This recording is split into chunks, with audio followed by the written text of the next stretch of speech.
Bonsoir à tous, belle bonsoir tout le monde, j'espère que vous allez bien. Bienvenue, le clin d'œil événement, notre rendez-vous hebdomadaire du mardi. Nous sommes en direct télé, en direct Facebook pour mon plus grand plaisir. Et nous recevons aujourd'hui un plateau rempli de femmes, de très beaux projets, de très belles associations à vous présenter aujourd'hui. On va espérer qu'elles ont là et qu'elles ont connecté avec nous, la blablateuse. Blablabla thèse, voilà. Et avec nous, comme chaque mardi, pour notre rubrique Coudier, nous pouvons savoir qui côté nous capati jeudi là, mais c'est toujours un plaisir de l'accueillir sur le plateau. Bonsoir la blablateuse. Bonsoir tout le monde, j'espère que ça va. Et puis moi ça va. Ça va? On parle de quel côté aujourd'hui?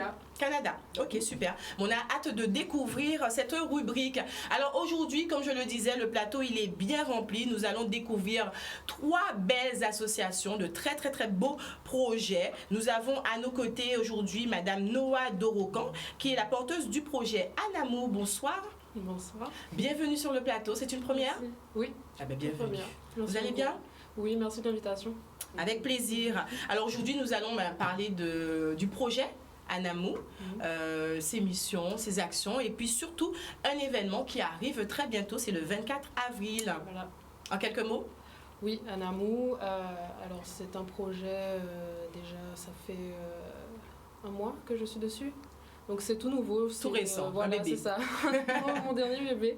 Et bon, ce projet a pour but de permettre aux artistes, aux artisans et aux entrepreneurs locaux, surtout les jeunes, d'avoir une espèce de plateforme sur laquelle ils pourraient promouvoir ce qu'ils ont envie de promouvoir.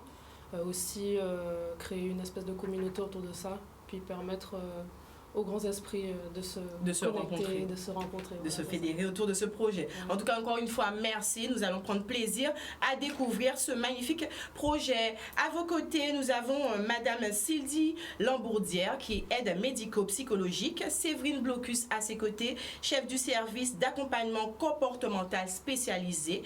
La page Paul Guadeloupe, c'est l'association pour adultes et jeunes handicapés. Bonsoir mesdames. Bonsoir.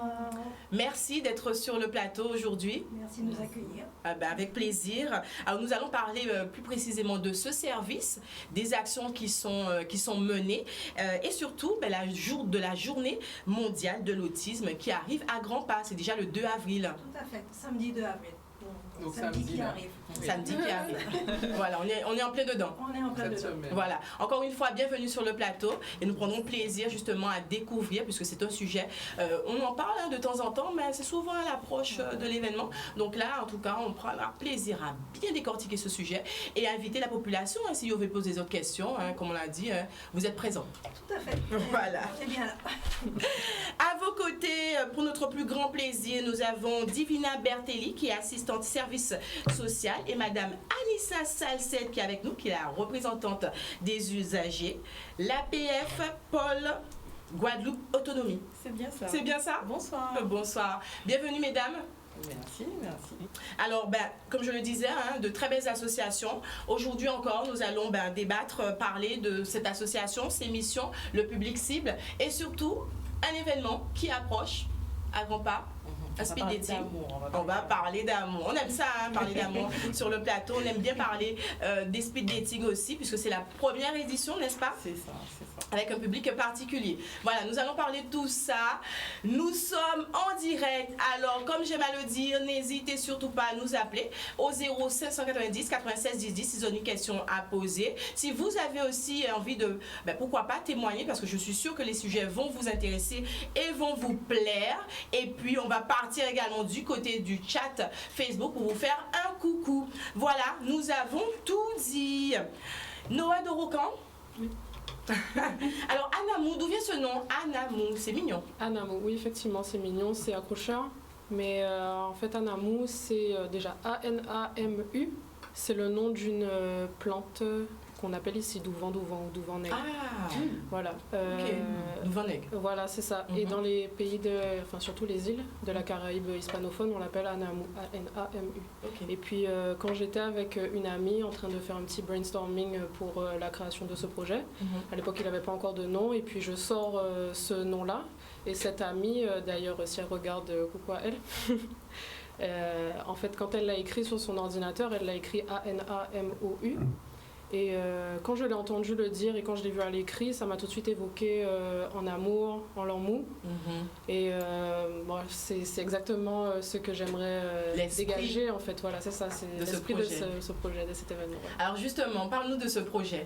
Quelle est la mission? Quel est l'objectif d'Anamo?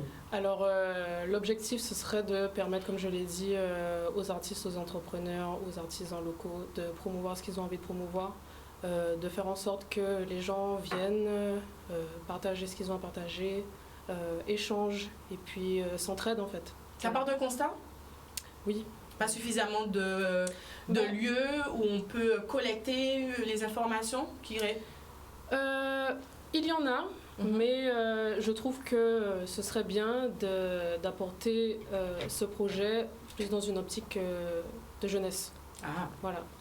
Pourquoi justement la jeunesse? Ben, c'est le futur. C'est le futur, c'est le présent. Après, voilà, c'est ça. Tu dis les jeunes jusqu'à 40 ans? Jusqu'à 50 ans? Parce que je suis jeune. Mais moi, je te considère comme jeune. Voilà. Alors, c'est ça. Alors, pour toi, quand tu parles de jeunes, quelle tranche d'âge? Moi, pour ce projet, je comptais attirer une tranche d'âge des adolescents jusqu'à la quarantaine, 45. Ah, d'accord. Non, mais c'est bien, parce que le jeune, c'est jusqu'à 25 ans. C'est vrai. Voilà. Donc là, maintenant, tu élargis, donc c'est très bien. Oui. Alors, tu espères avoir quel type de... Tu as dit pour tout ce qu'ils ont envie. Quel type de projet, quel type de service qu'ils pourraient en tout cas promouvoir sur cette plateforme? Pour donner quelques exemples de projets qui seront sur place, j'ai des entreprises ou des particuliers qui sont dans la production, surtout l'artisanat de produits naturels, des choses comme ça, des bijoux artisanaux.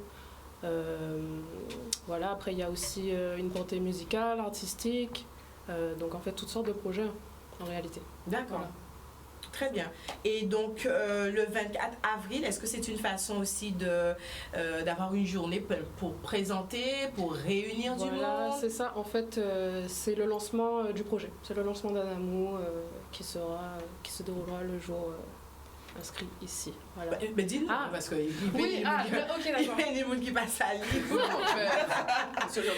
Ben oui, Noah, tu es là, n'hésite pas, dis-nous tout. Le 24 avril, de 10h à 20h. Donc, il y aura notamment un troc de vêtements et au préalable, il y aura une collecte de vêtements du 11 au 16 avril à la Jaille. Donc, les gens sont invités à faire des dons, à apporter entre 1 et 10 articles et ils auront le droit le jour de l'événement de récupérer le même nombre d'articles qu'ils auront déposés.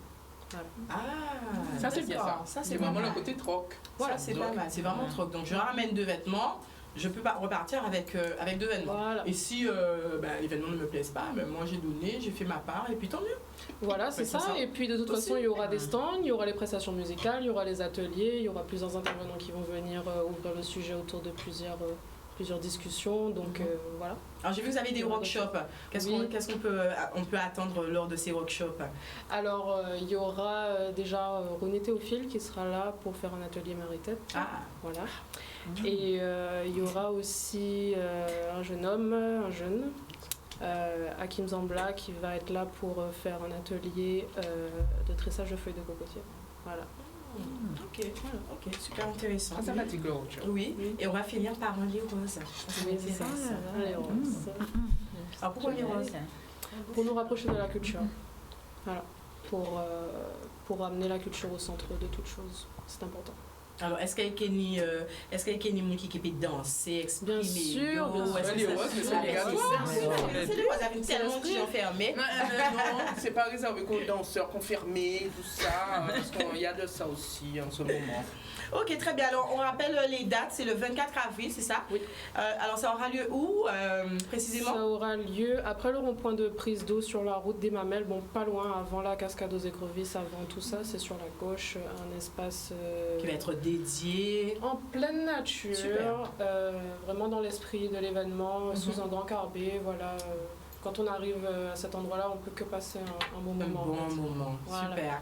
Alors si, moun qui a écouté à présent, il aura dit, bon, il était bien envie de participer, même par exemple en tant que standiste, qui j'en peux contacter? En tant que standiste. En fait, vous pouvez directement aller sur l'Instagram de Anamou, Ok. ANAMOU.GP, ou contacter par téléphone.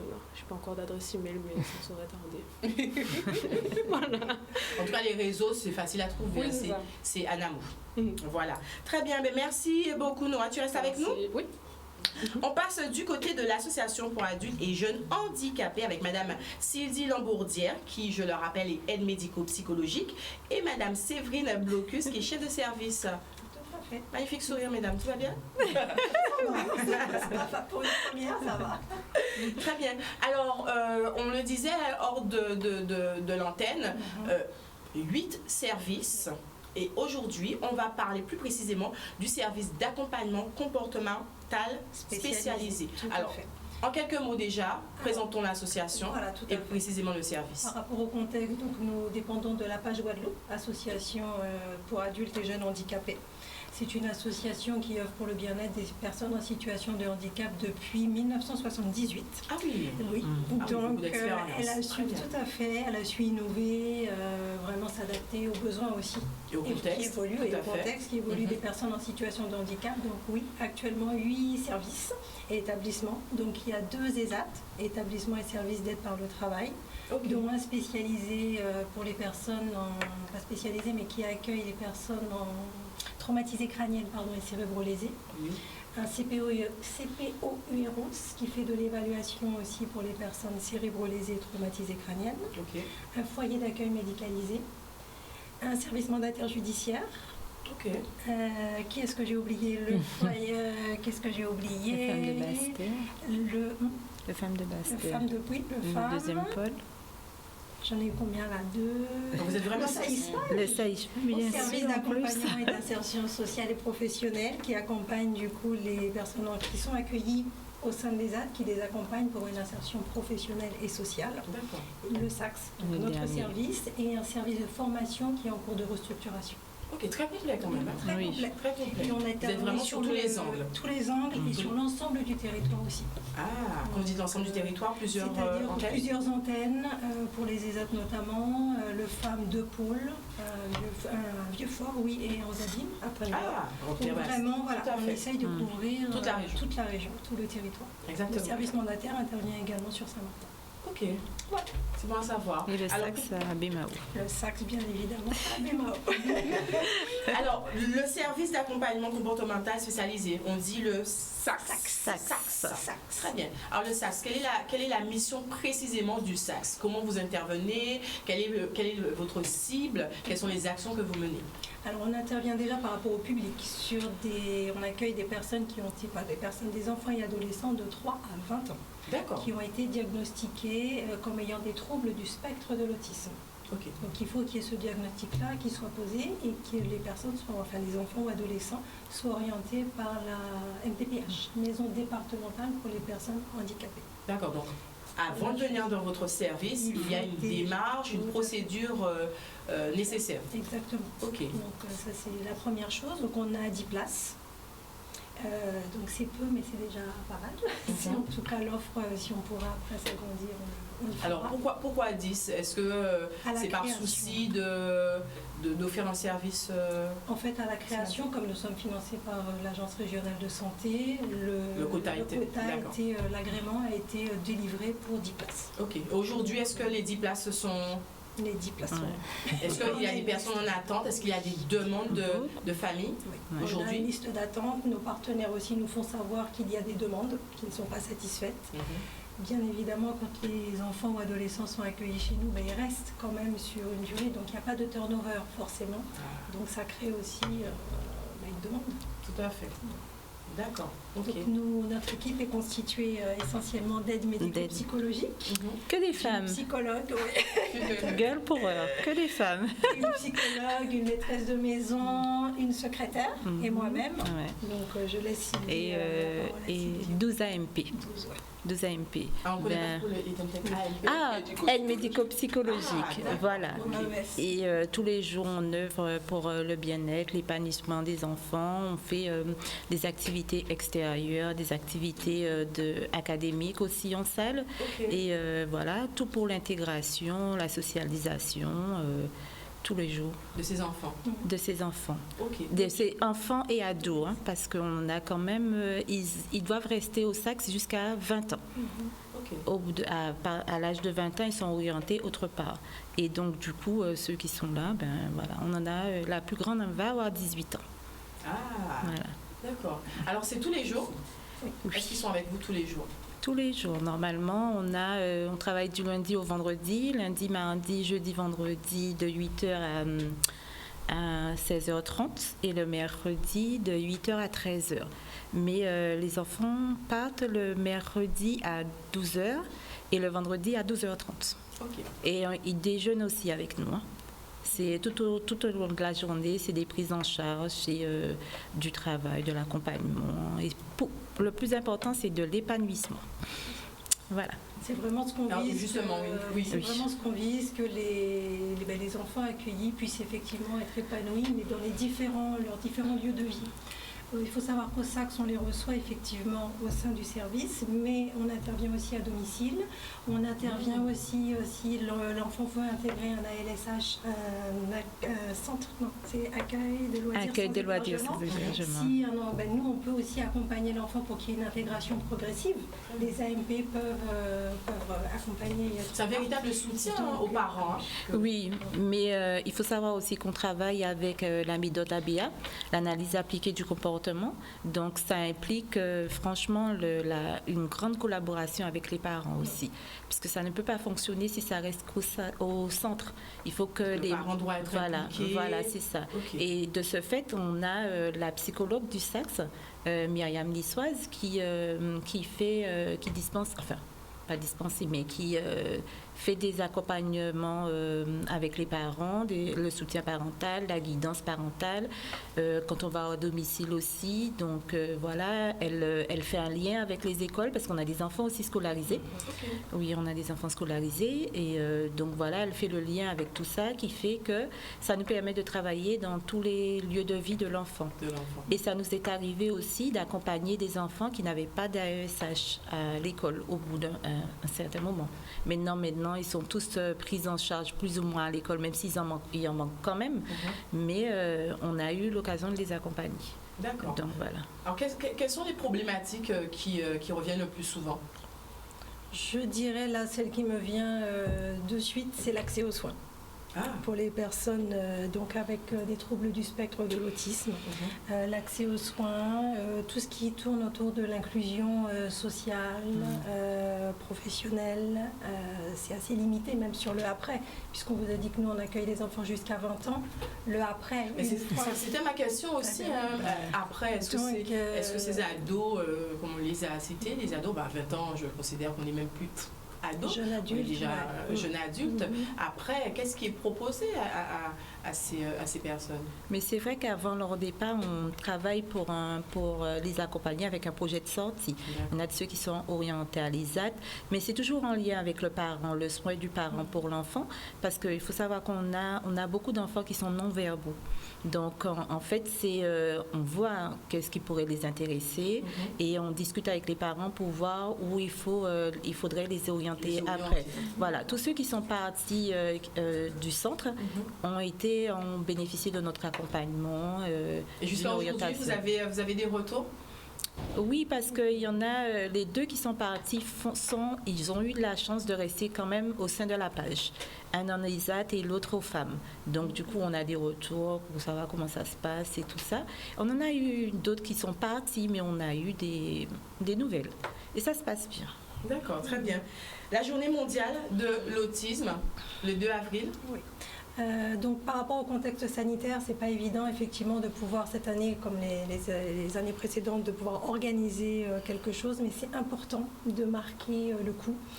Nous, au niveau du SAC, c'est vrai qu'on va participer au niveau de l'équipe. On a ouvert aussi aux enseignants spécialisés et aux parents aussi de pouvoir participer au salon qui se tiendra en ligne, Salon national de l'autisme. Ça, c'est en tout cas l'action que nous faisons cette année. Après, il y a d'autres associations, notamment des associations de parents, qui organisent d'autres événements. Donc, il y a l'association J'existe, qui a le 2 avril, du coup je vous avais pas transmis le flyer, je ne sais pas si on peut... Non, ce ne sera pas lisible. Oui, journée de l'autisme, ouais. d'accord. Donc ils organisent une après-midi sportive, donc avec l'association du Gazon Sporting Club. Et il y a également l'EPSM, l'établissement public de santé mentale en lien avec l'hôpital de jour, sur la place de la Victoire samedi matin. Donc je mets aussi comme ça de 9h à midi, tous à vélo, avec à la fin de cette rencontre des échanges avec les personnes donc, en situation de handicap, mais également des personnes avec des troubles du spectre de l'autisme. Alors, quels sont, j'ai envie de dire, quel est le but de ces journées, de ces événements? C'est plutôt changer leur regard, sensibiliser les gens face à...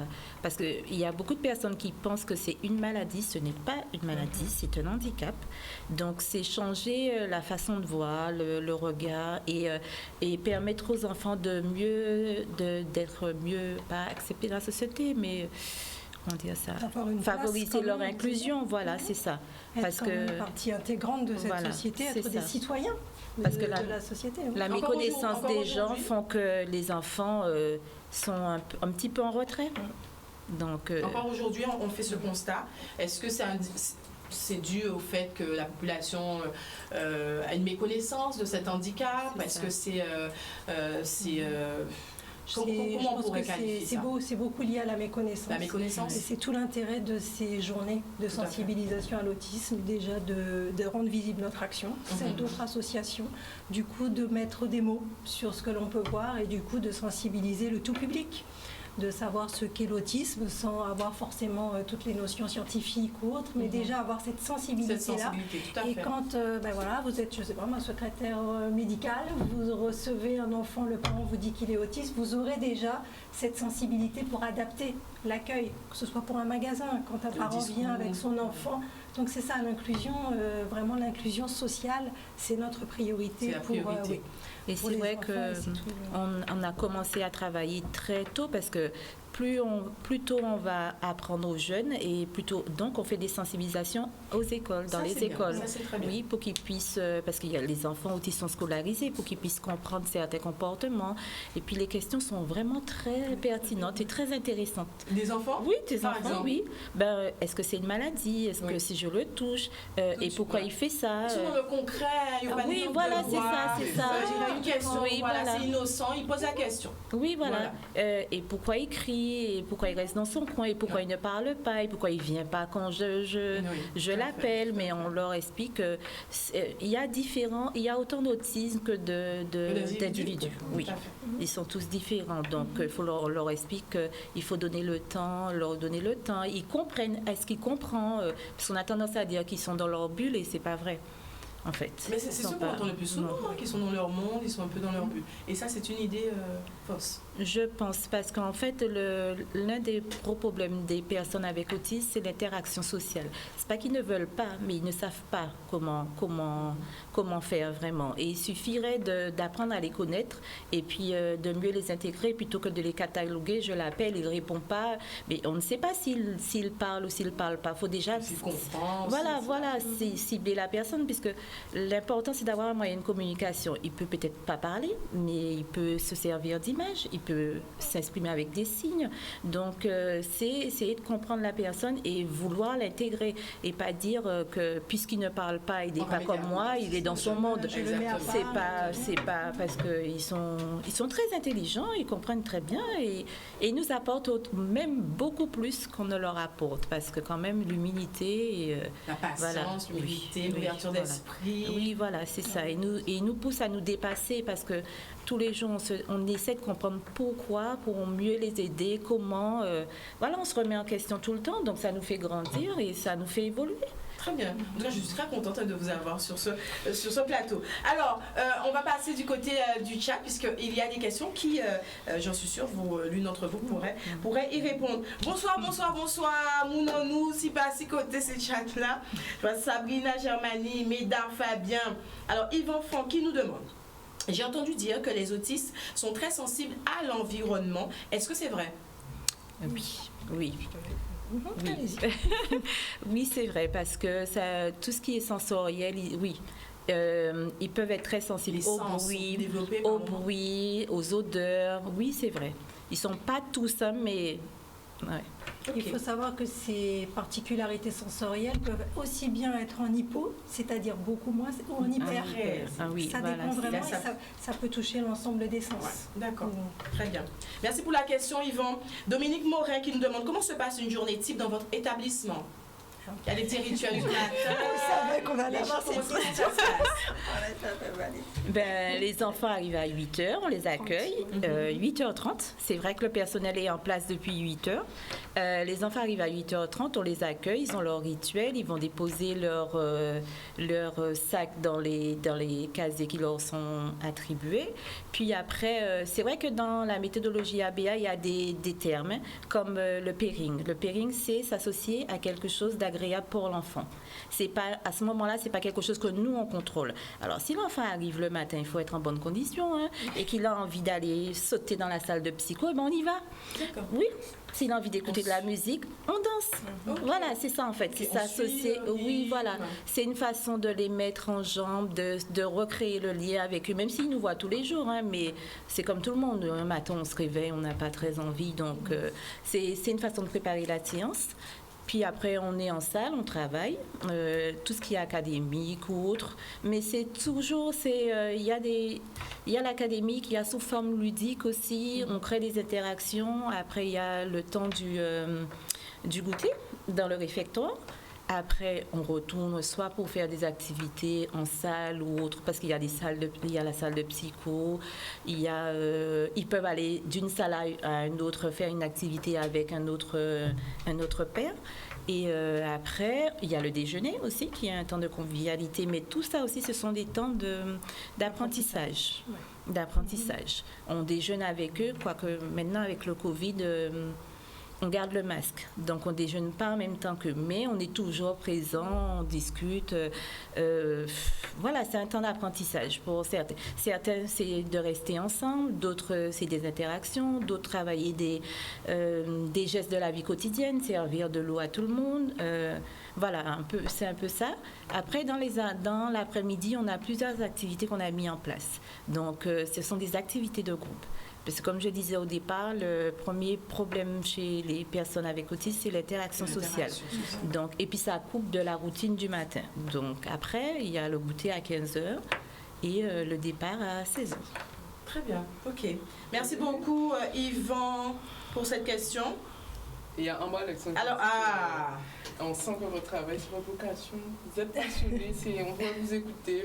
Non, c'est vrai. En plus, vous transmettez tellement bien le message avec bienveillance. Exactement. C'est vraiment, on ne ressent pas le côté difficulté ou quoi. Non, c'est juste une adaptation. Et puis même ce que vous avez dit est tout à fait juste, parce que quand on regarde le discours que vous avez donné tout à l'heure, moi je me dis que en fait, c'est valable pour tout le monde dans la société en fait. À la base, chaque personne a sa manière de voir son environnement, d'agir ou quoi. Et si on apprend à connaître les gens, normalement, on arrive à se côtoyer. Donc, c'est le message qu'on pourrait retenir de tout ça. Hein. Exactement. Très beau message. Et j'en profite, moi, pour saluer le travail remarquable de l'ensemble de l'équipe. Super. Parce que on sent que c'est une belle équipe. Ah oui, je l'ai dit au départ, que des femmes gueulent. Alors, que les hommes ne sont pas capables, mais bon. Oui, on veut bien. Mais je veux dire que tous les défis qu'on relève, tout ce qu'on partage, on est là. C'est pas facile, tu sais. Ah oui, tous les jours. Oui, c'est vrai. Ah oui, c'est là. Voilà. Oui, c'est la force du sac. Avec leurs propres histoires, leurs propres familles qui viennent ici. Donc c'est remarquable. C'est remarquable. La Journée mondiale de l'autisme, donc c'est le 2 avril. Toute personne qui souhaite, parce qu'on a eu des questions, donc ça montre bien que la population est intéressée. comment ça se passe pour accéder à ce salon virtuel? Le salon virtuel, vous pouvez aller tout simplement en tapant sur Google le salon de l'autisme, en mettant la date le grand salon de l'autisme, en mettant la date de samedi, et du coup vous vous laissez guider. De mémoire, si vous voulez participer en ligne, c'est 25 €. C'est en ligne, du coup sur les horaires métropole, bien évidemment, mais vous avez accès sur une semaine au replay. D'accord. Donc au moins après, vous pouvez regarder à partir du lundi aux horaires qui vous arrangent, tout simplement. Alors rappelez, ce salon peut être intéressant pour quel type de public? Alors pour les parents, pour les professionnels, aussi bien les enseignants que nous par exemple au niveau de l'équipe du SACS, vraiment le tout venant, puisque quand on regarde le programme, ça touche aussi bien, alors j'ai vu sur l'alimentation, les sélectivité alimentaire pour les personnes avec des troubles du spectre de l'autisme, la douleur, la sexualité, les difficultés de communication, donc vraiment c'est très large. Et ce sont des mini-conférences auxquelles on peut assister en ligne. Alors Angèle qui nous demande, bon, on va pas pouvoir gérer. Exactement. Mais juste Angèle qui nous demande, quelle méthode utilisez-vous lors de crises qui peuvent être assez violentes? Par exemple, est-ce que ce sont des informations qu'Angèle pourrait trouver lors de ce salon virtuel? Alors je n'ai pas vu sur le salon virtuel, sur le programme, tout ce qui est gestion de crise, etc. Spécifiquement, il faudrait regarder, mais je n'en ai pas vu. Donc après, il existe en termes de gestion de crise, c'est vrai que nous, l'équipe est formée pour la gestion de crise, donc on a des méthodes bien adaptées pour pouvoir gérer ces situations. Ok, super. Voilà. Merci beaucoup, mesdames. Merci à vous. On vous rappelle que cette émission est en direct télé, en direct Facebook, donc n'hésitez pas, si vous avez des questions à poser en cette deuxième partie d'émission, vous nous appelez au 0 590 96 10 10. C'est parti pour notre pause avec la rubrique Coudier de la belle batteuse.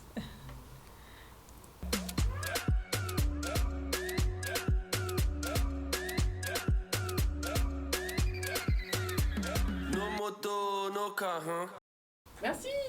Alors, du coup, l'événement, je tiens à le dire tout de suite, puisque la date de l'événement d'Anamou, c'est exactement le même week-end pour mon événement. Mais pourquoi j'en parle maintenant?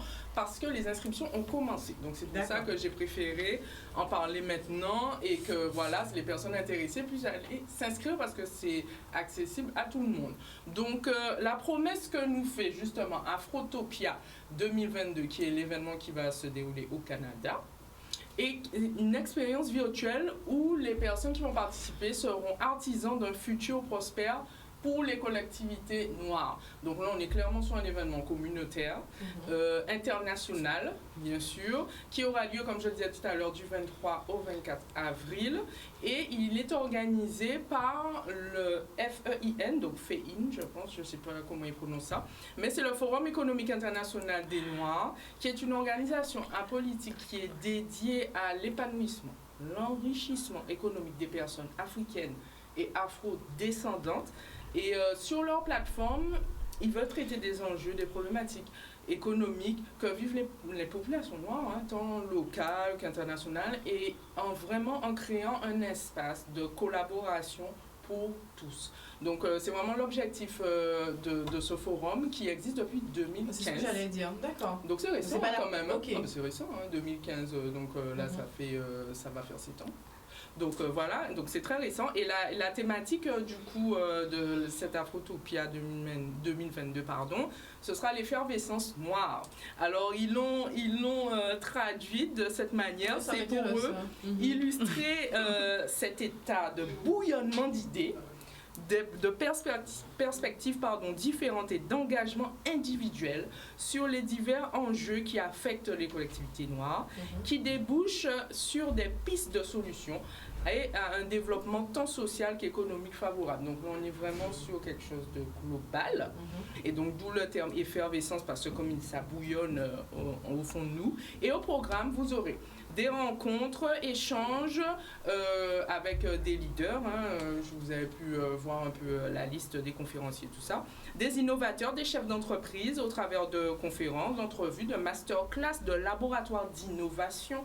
Donc là où on est vraiment sur du travail d'équipe, etc. Des écoles d'affaires, des concours et tout ça. C'est pour ça que je vous en parle aujourd'hui. Oui. Parce que je vais vous inviter à vous rendre sur le site du FEIN, donc vous tapez FEIN sur Google pareil, ou Forum, donc je répète, économique international des Noirs. Vous allez tomber sur leur site web, vous allez pouvoir consulter le programme qui est très riche et vous pourrez voir quel masterclass pourrait vous intéresser, quel laboratoire d'innovation, etc. Parce que là, cet événement vise vraiment à développer des carrières, le leadership, les projets d'affaires. Si vous avez un projet, etc., que vous voulez discuter avec les personnes qui sont présentes, c'est le moment. Même votre habileté à aussi faire quelque chose, parce que vous pouvez avoir une idée, vous hésitez, etc. Donc là, ils seront vraiment dans la bienveillance. C'est de l'inspiration pure, là. Vraiment pure et dure. En plus, quand on regarde les personnes qui sont à votre disposition, là on est sur du lourd. Il y aura des ministres, vous aurez des professeurs, des économistes. Là on est vraiment sur des experts dans leur domaine qui sont là vraiment pour aider la communauté à avancer en fait. Et donc tout ça pour qu'on puisse obtenir une chose, c'est l'émergence de pistes d'action inspirantes et d'apporter des solutions concrètes. Là, c'est vraiment leur objectif, à court, moyen et long terme, aux enjeux économiques auxquels font face la communauté noire à l'international. Donc, je vous invite vraiment, si vous avez envie de participer à cet événement d'envergure et si vous voulez justement faire du réseautage à l'international, etc., n'ayez pas de barrière au niveau de la langue, parce que là, l'événement est au Canada, donc ils parlent les deux, français et anglais. Si vous êtes plus à l'aise en anglais, vous pouvez communiquer avec eux, mais sinon ils pourront également, voilà. Et surtout, allez voir le programme. Il y aura forcément forcément un sujet qui va vous intéresser et vous pourrez vous inscrire, etc. Ça peut intéresser les jeunes aussi, les jeunes. Moi, pour moi, ça pourrait intéresser tout le monde. Mais regardez ce qui se passe ailleurs, quels sont les sujets qui vous intéressent, les thématiques, les leaders, voilà. Bonne dose d'inspiration. Et aussi, comme je dis toujours, à travers ma chronique, c'est vraiment que ces événements-là peuvent nous inspirer, nous, au niveau local, pour pouvoir créer nous-mêmes ce type d'événement, parce que je trouve que ça manque. Et après, que l'on puisse aussi fédérer, même à l'international, qui sait, créer des événements pour... Voilà. Donc, si vous avez des questions, n'hésitez pas, vous pouvez venir me parler sur les réseaux, la Blablathèse, donc sur Instagram, et je vous donnerai les liens pour vous inscrire. Très bien. Merci beaucoup. Toujours super intéressant de partir du côté de la Blablathèse avec ses coudiers. Notre dernier sujet, mais pas des moindres. Divina Bertelli qui est avec nous, assistante service social, avec Madame Anissa Salced. Elles sont là tranquillement, elles patientent. Est-ce que vous êtes bien? Oui, très bien. Voilà, surtout passer après la Blablathèse, c'est un challenge. C'est vrai pourquoi? Non. Non, mais c'est tellement libre, captif. Ouais. Eh ben voilà, en tout cas c'est comme ça que ça se passe sur le plateau. Alors on le rappelle, l'association des paralysés de France, le pôle Guadeloupe Autonomie. C'est bien ça. Voilà, j'ai tout dit. Alors en quelques mots, est-ce que vous pouvez nous parler déjà de ce pôle, vos différentes missions, le public cible et les actions concrètes que vous menez? Donc l'APF Pôle Guadeloupe Autonomie et vulgairement dit APF PGA. Donc c'est une association en 1901 qui est l'une des premières antennes en Guadeloupe, puisque depuis le 1er janvier 2021, on dépend de l'APF France Handicap. D'accord. Donc on était anciennement à GSPH. J'aime bien le dire parce que jusqu'à présent, on a beaucoup de bénéficiaires ou de bénévoles, de sympathisants qui ne sont pas encore familiarisés avec notre nouvelle appellation. Et souvent, on a tendance à croire qu'on est différent, on a changé, sauf que non, on n'a pas changé. Ce sont les mêmes services, de nouveaux dispositifs qui existent maintenant et l'équipe reste la même. Donc, ce sont des équipes pluridisciplinaires avec des assistants de service social, des conseillers en économie sociale et familiale, des ergothérapeutes, voilà. Et l'association a vraiment pour mission d'accompagner les personnes en situation de handicap moteur sur l'ensemble du territoire et des dépendances, dans toutes les sphères de la vie quotidienne, dans tout ce qui est démarches administratives, l'accompagnement aux soins aussi, donc quand la personne a des démarches particulières, l'acquisition des techniques, dans tout ce qui est accessibilité du cadre bâti, etc.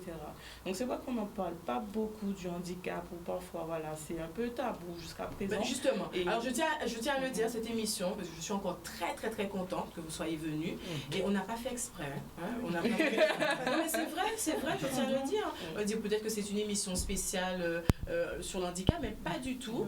Les choses se font naturellement et vraiment c'est une lumière que l'on met sur ces sujets. Moi je suis vraiment très contente, hein. Vraiment.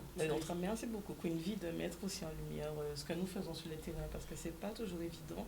Et c'est vrai qu'avec les associations, on essaie de casser en fait les codes, de montrer que les personnes en situation de handicap sont des personnes comme tout le monde, qui ont les mêmes besoins, les mêmes envies. Ce sont des êtres humains qui comme nous, ont des difficultés. Et je pense que, voilà, au sein de l'association, je vois qu'il y a certaines photos qui défilent. Nous mettons en place pas mal d'ateliers, d'activités, donc pour favoriser l'inclusion et pour permettre aux bénéficiaires de se sentir à l'aise, de vivre des choses aussi un peu comme tout le monde. Alors, on est encore sur les mêmes thématiques, inclusion sociale, épanouissement aussi de l'individu. Hein. Exactement. C'est le but. Donc, nous mettons en place plusieurs ateliers et activités, comme des ateliers jardinage, des ateliers autour du bien-être, du maquillage, des ateliers cuisine aussi, hein, puisque certains de nos bénéficiaires sont tributaires de l'aide alimentaire et parfois on reçoit des denrées qu'on n'est pas en capacité de cuisiner ou qu'on ne sait pas comment agrémenter. Donc, les ateliers permettent justement de pouvoir mieux gérer les denrées reçues et peut-être aussi apprendre à cuisiner les denrées locales. D'accord. Et du coup, je pense qu'Anissa aussi va compléter un peu sur tout ce que je dis, parce qu'elle est représentante des usagers, mais elle aussi bénéficie, elle participe aux ateliers qui sont proposés, donc elle pourra aussi en parler. Exactement. Et on va revenir après sur l'événement. Comment vas-tu, Anissa? Très bien. Très bien. Tu es bien installée? Oui, avec nous? Oui. Alors, Anissa, présente-toi. Alors, comme je disais, je m'appelle Anissa, je suis la représentante des usagers. Et donc, ça fait quelques années qu'on fonctionne, qu'on est un petit groupe d'usagers, un grand groupe d'usagers, mais selon nos capacités, on vient ou pas aux ateliers. Et donc, ce sont des ateliers qui nous permettent de rompre le confinement. Le mot qui a choqué toute la population maintenant. Pendant les 2 années. Confiné en 2020, tout le monde s'est dit, quand on est confiné, nous, le confinement, c'est notre quotidien.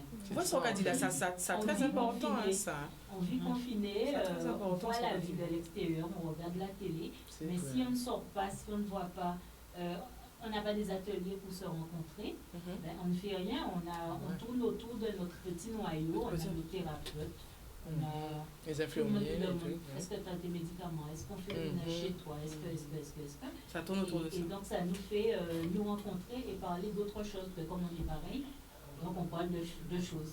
On parle de choses dont personne ne nous parle et en fait, ça fait du bien tout de suite. Oui, ça fait du bien puisqu'on sort de la maison. Alors concrètement, on vit des choses. Concrètement, qu'est-ce qui empêche les autres de sortir? Est-ce que c'est accessibilité là, ça difficile? Alors l'accessibilité, vraiment. Mais ça, c'est en plus, on dirait que ce serait à l'arrivée sur le site. Mais alors il y a le départ du site parce que une personne en situation de handicap est quand même encombrante. Parce qu'il y a le fauteuil à mettre. Donc il faudrait qu'on puisse se déplacer dans une voiture dans laquelle on peut aller. Qui peut prendre le fauteuil, selon le modèle de fauteuil. Ensuite, oui, selon les pathologies, on peut ou pas participer à un petit anniversaire. Il y a des choses très simples qu'une personne ne pourrait pas faire parce que la maison là où elle va n'est pas adaptée. Ou le logement, ou il y en a, c'est des toilettes. Enfin, c'est toute une logistique à mettre en place pour avoir une simple petite activité. Une simple sortie. Voilà. Et donc, nous, on vit confinés et on essaie de grappiller à droite à gauche de la distraction. Donc les associations comme celle-ci, selon toi, Anissa, elles sont nécessaires. Elles sont essentielles. On parlait c'est ce que nous essayons de travailler au maximum. Comme à l'image, on voit, en fait, on a organisé un petit carnaval avec nos bénéficiaires où le groupe Massa Roubaix a pu venir justement pour organiser un petit déboulé autour des bâtiments. Donc on essaie vraiment de proposer des activités innovantes et qui se rapprochent un peu de la vie de tous les jours, de toutes les autres personnes qui sortent au quotidien. Et c'est vrai qu'organiser une activité demande déjà de mobiliser donc un transport adapté, ce qui est relativement onéreux. Les personnes en situation de handicap ne sortent pas beaucoup parce que les transports sont trop chers, il faut le dire, c'est une réalité. Même s'il existe un dispositif qui est le transport à la demande, qui prend en charge une partie du transport, mais les personnes qui ne sont pas au courant, elles ne sortent pas pour faire courant. Et c'est vrai que organiser une sortie, c'est organiser un transport, c'est s'assurer de l'accessibilité, s'assurer qu'il y ait des toilettes aussi, hein, parce que parfois il y a des sorties où on fait, mais il n'y a pas des toilettes accessibles, donc ça reste aussi un problème. Et voilà, vraiment proposer un service de qualité, en tout cas des animations qui intéressent et qui permettent de se sentir bien, parce que c'est l'objectif à la fin du jour, c'est que je sors de chez moi, je sors des soins, je sors de l'aspect, voilà, je dois nettoyer, des choses comme ça, pour être vraiment dans l'activité, la passion, l'amusement et oublier un peu. Ouais, oublier la joie, l'épanouissement, hein, comme tout le monde. Alors, on me dit que nous avons un appel. Allô? Oui, bonsoir. Bonsoir. Alors, quel est le prénom? Vous nous appelez d'où? Tania de Petit-Bourg. Fabienne? Tania. Tania de Petit-Bourg. Tania Mountibou. Bonsoir, Tania. Bonsoir. Donc, ça fait un moment que j'écoute votre émission. Donc, je voulais juste interpeller les associations présentes par rapport aux personnes handicapées, notamment. Oui. Je suis très étonnée de voir l'état des routes, des trottoirs de la Guadeloupe, on parle beaucoup des problèmes de l'eau, mais je trouve que là, la route, par rapport, je pensais beaucoup aux personnes handicapées, aux personnes âgées, partout où on passe, dans toutes les communes, mais partout, Pointe-à-Pitre, AB, mais c'est lamentable. Je regardais la route ce matin, et j'entendais une dame qui racontait à quelqu'un comment quelqu'un avait chuté avec une canne parce que la personne essayait de se déplacer, était tombée, sa canne était entrée dans le trou et la personne s'était vraiment rétablie sur le sol. Mais c'est partout. Alors je demande aux associations présentes qu'est-ce qu'elles font avec les politiciens, je sais pas, les politiques, pour améliorer les routes et les trottoirs, parce qu'il y a quand même, je vois qu'il y a des personnes handicapées quand même en Guadeloupe, et qu'est-ce qu'on fait par rapport à ça? Et c'est un très gros problème, vraiment. Mais merci beaucoup, hein, Tania, pour question à Olassa. Mesdames, est-ce que ce sont... Alors, est-ce que Claire... Oui. Éventuellement, en tant qu'utilisatrice. Oui, Alissa. Je comprends effectivement le point de vue de cette personne, parce que moi, j'ai mon véhicule qui me permet d'aller sur les routes, d'essayer les trottoirs, de tomber dans les nids de poules. Et donc... oui, effectivement. En plus, c'est dangereux. C'est dangereux, oui. Il y a une grosse difficulté dans l'état il y a l'état des routes pour les véhicules, mais nous, les trottoirs, les accès, rien n'est fait. Il y a des lois, il y a des dérogations, il y a des éloignements de date parce que, bon, pour le moment, le travail n'a pas été fait, mais on ne sait pas. Moi, des fois, je me demande si je ne devrais pas contacter Route de Guadeloupe ou leur demander gentiment est-ce qu'ils pourraient arranger le réseau routier sur ma portion, parce que c'est difficile. Donc carrément, c'est difficile, c'est un quotidien qui... Mais je ne sais pas, en fait, comme ça, je me suis rendu compte que ce sont des personnes valides qui préparent les lois. C'est ça, forcément, mais c'est toujours la réalité n'est pas... Peut-être que la personne en situation de handicap soit mise au cœur, qu'on nous donne notre avis, parce que mettre une rampe trop à pic, d'accord, il y a une rampe. Mais si vous avez ça... Ça, c'est le gros problème de la politique, c'est que les personnes qui font tout ça, ce ne sont pas les personnes qui sont concernées par les problèmes. Donc, ils ne questionnent pas les personnes. Les usagers. Tout à fait. De notre association, on essaie quand même de participer, donc tous au niveau des collectivités, dans les commissions, pour pouvoir parler des difficultés au niveau de l'accessibilité, mais comme on le sait, ça prend du temps. Ça prend du temps. Les choses bougent, mais ça prend du temps. Lentement, sûrement. En tout cas, voilà, on espère que les choses vont avancer. Alors, un speed dating qui est organisé très bientôt, le 6 mai. C'est ça. Donc, voilà. Dans le cadre d'un appel à projet de la Fondation de France, nous avons reçu un financement qui nous a permis de mener plusieurs ateliers avec notamment une sexologue pour préparer un peu le sujet tabou de la sexualité, parce que même au niveau de nos bénéficiaires, ils ont des questions, voilà, comment faire, etc. Donc la sexologue a permis, on a eu au moins 6 groupes de parole qui ont permis de préparer le sujet, et l'une des demande, l'un des besoins de nos bénéficiaires était aussi de rencontrer du monde. Et pas seulement se rencontrer entre eux, mais de rencontrer du monde. Donc c'est l'objectif. Mais maintenant qu'on s'est fait, on a préparé la sexologue, il faut pratiquer. Après, c'est pas forcément pratiquer. On sait, maintenant on met. Il faut vérifier. Donc c'est vraiment, la sexualité a vraiment préparé le rapport à soi, le rapport au corps, le rapport à l'autre.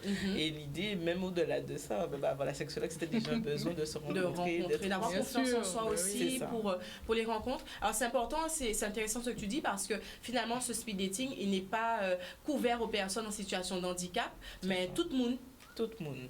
Dès qu'une personne se sent dans l'envie de rencontrer quelqu'un, parce que speed dating ne peut pas... C'est vrai qu'on parle d'amour, hein, mais ça peut aussi être une rencontre. On peut rencontrer son meilleur ami, on peut aussi avoir des personnes avec qui on aura un bon feeling, avec qui on va vraiment s'amuser dans la vie. Hein.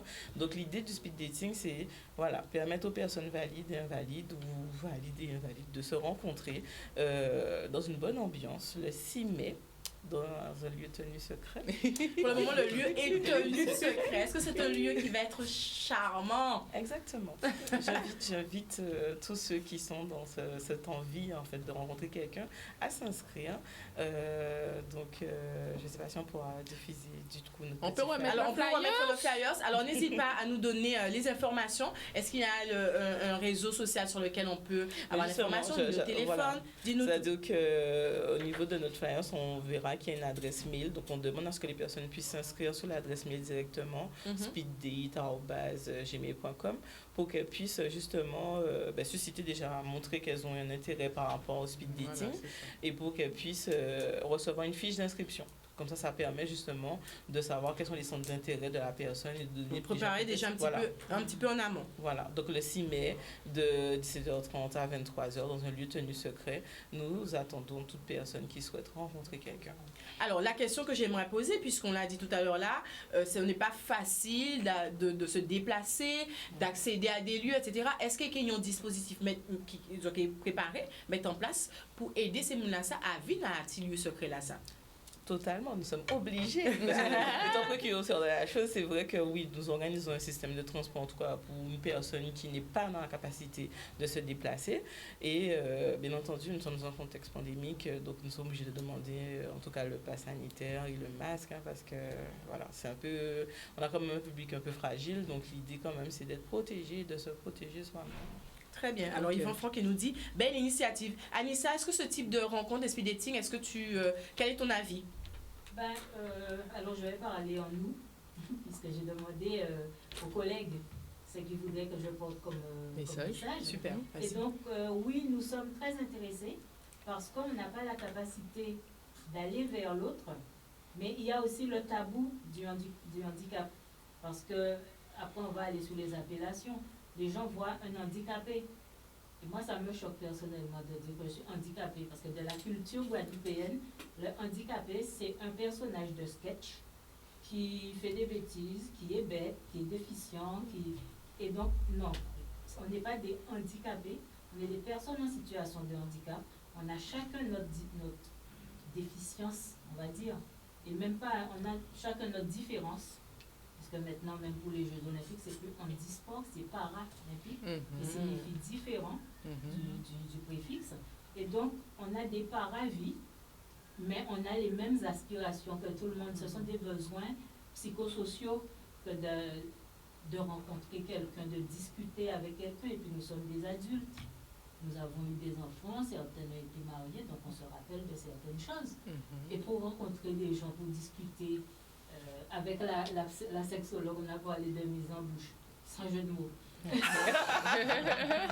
On a parlé de lancer des idées. C'est toujours intéressant de pouvoir concrétiser, de rencontrer quelqu'un, et ça nous permet effectivement d'être en contact, parce que les gens aussi hésitent peut-être à venir vers nous, hésitent à venir se dire, tiens, c'est une jolie personne si je venais lui parler. Les gens ne voient pas une personne, les gens voient un concept. C'est un fauteuil, c'est une canne, c'est une béquille. C'est pas une personne jolie à qui j'aimerais donner un 06 ou demander un 06. Alors ça n'arrive pas. Pourquoi? Parce que, je sais pas, c'est un tabou. Toi, c'est une personne en situation de handicap, mais tu vas pas lui demander ça. Personne dans nos familles, dans nos amis ne vont nous dire, ah, mais tu sais, tu es célibataire, ça ne te dit pas de rencontrer quelqu'un. Quand on est célibataire valide, tout le monde dit, mais tu t'ennuies. C'est ça. Tu ne veux pas t'amuser, tu n'as pas le temps sans s'occuper. Mais nous, notre s'occupe même. Voilà. Le son reste là même. C'est ça. c'est pas juste ça. Or, c'est la même chose. Oui. Pire, parce pire, voilà. On peut vouloir y aller, mais c'est pas la capacité, c'est la capacité, c'est ça. Donc, nous, ça nous permet de rencontrer. Après, je ne veux pas parler de mon expérience personnelle, mais je me suis inscrite sur des sites. Quand on voit mon visage, ça va. On discute, on échange, là, une connexion. Quand on voit mes jambes, là, il y a bigidi. Là, ouais, bigidi. Le docteur en 2000, ouais, devant. Voilà, ça c'est clair. Chaque fois qu'on me voit autre chose que ma tête. Et donc, c'est ça le truc.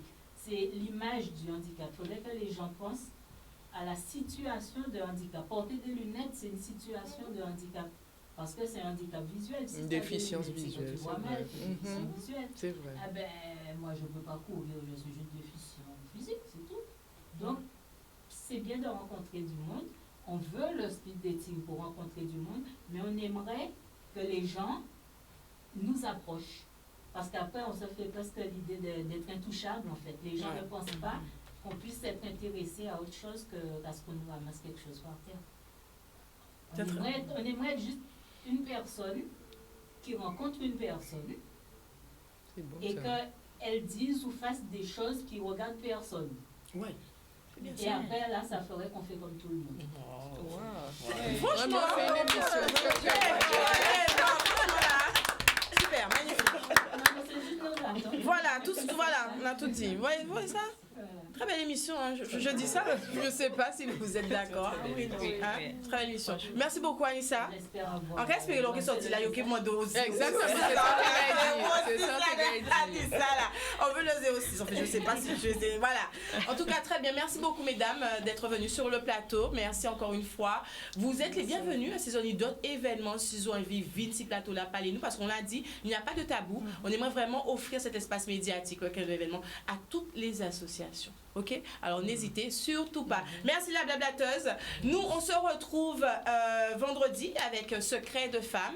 Et la semaine prochaine, on retrouve le clin d'œil événement avec d'autres projets, d'autres porteurs de projets, d'autres associations à rencontrer, à découvrir. Si vous aussi, vous avez envie de venir sur le plateau, mais parler des associations à saute, mais n'hésitez surtout pas. Vous allez voir à la fin de l'émission mes coordonnées, mon Instagram, Black Queen V. Vous venez, vous nous envoyez un message par mail ou directement DM. Et puis voilà, la blablateuse aussi, nous sommes accessibles. Vous venez, puis nous nous ferons un réel plaisir de discuter avec les autres et surtout de communiquer à la population qu'Azoka fait, qui Janzoka œuvrer pour la Guadeloupe et pour les Guadeloupéens. Encore une fois, merci à tous ceux qui étaient présents sur le chat et en direct télé. En cas de beaux autres et en cas sur des autres, en belle semaine.